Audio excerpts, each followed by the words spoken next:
Hi folks, so today we're doing this make your own mosaic craft kit. It comes with a set of instructions which walks you through each little step.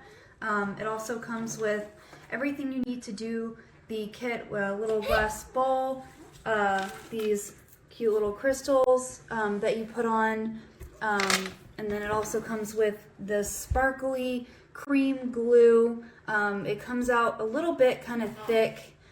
As you can see, it's kind of thick. And then you take this brush that they give you and brush it on the side of the glass bowl, and then you put the crystals on kind of before the glue dries, and then once that is done, you let the glue dry completely with the crystals on it, and then it also gives you a powder of grout, which you mix with some water in the bowl and the spoon that they give you, and then you actually put that over it, and then it also gives you a sponge.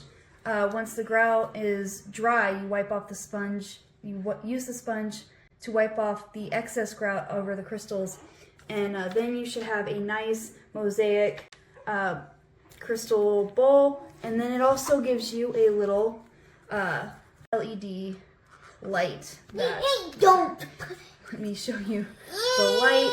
So once you are completely finished, you can put it inside of the bowl, and it makes a very nice candle lit structure.